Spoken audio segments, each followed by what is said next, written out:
All right, let's talk about our second item here.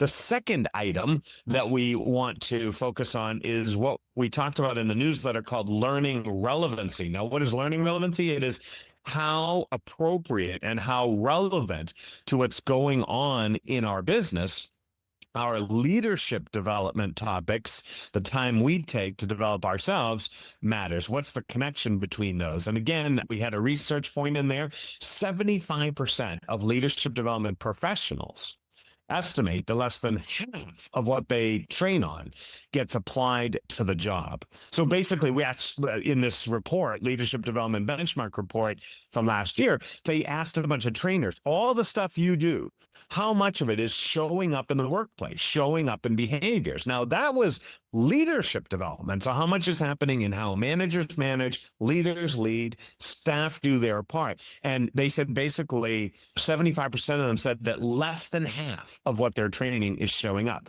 So what do we do when this applies to our people, our agents, and our staff? The first thing we have to do is continuously connect learning to the market and growth outcomes. Connect learning to the strategy. And some of that's going to come from that time to think, but also avoiding just popularity. So I always tell this story, but just for fun.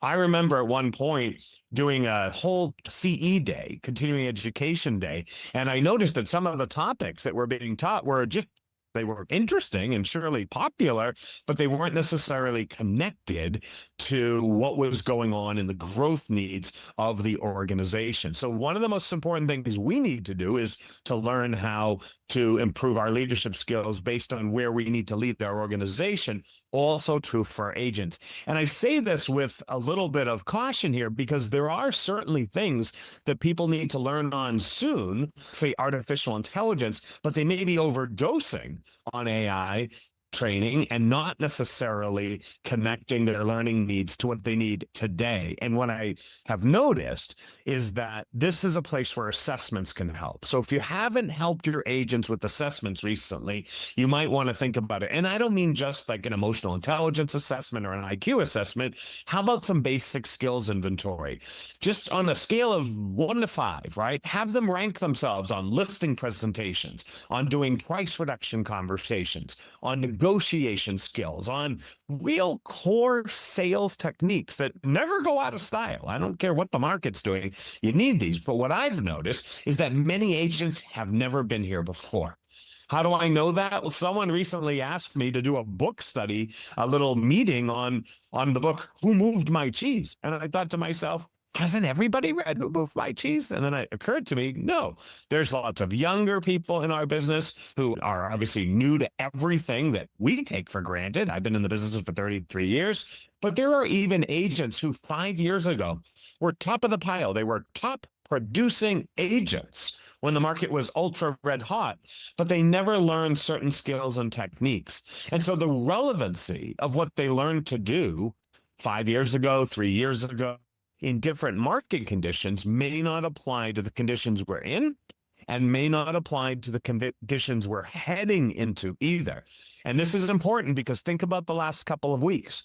Think about the changes in the economy that are happening right now. What are we going to do if certain economic policies trigger a significant change in the housing market? Now, it could be a good change. I actually think that unfortunate as tariff policy may be to the overall economy, it may cause a flight to real estate, a flight to safety, and that may actually spark some business in our business, if you will.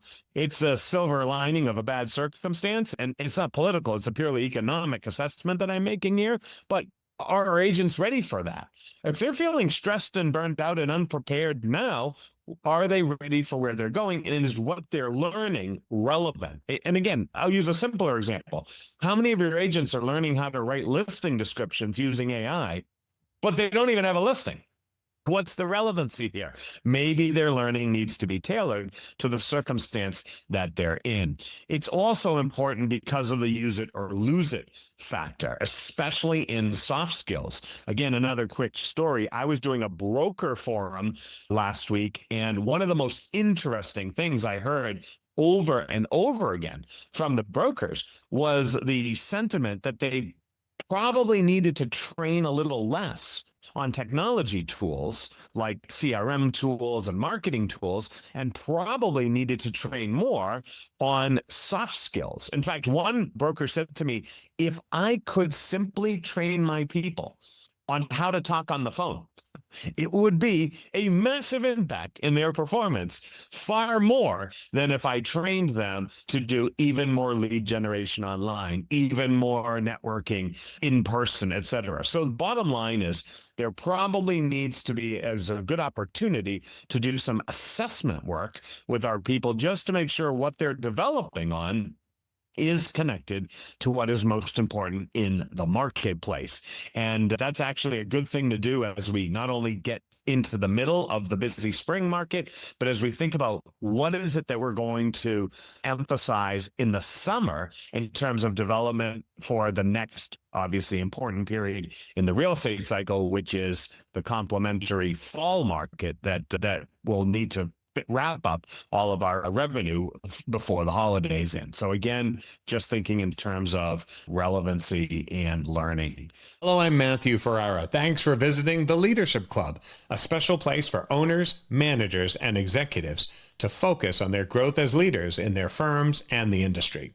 You can join TLC as a free subscriber, and you'll get the weekly newsletter and explore a whole bunch of open posts, recordings, and downloads in our free section. And if you like what we're doing here and you're ready for some TLC, then consider upgrading your account to access the masterminds, the coaching calls, and our ongoing training. So if you're ready to take your leadership to the next level, then the Leadership Club is the place for you to do it. Thanks for stopping by, and I look forward to welcoming you to the club.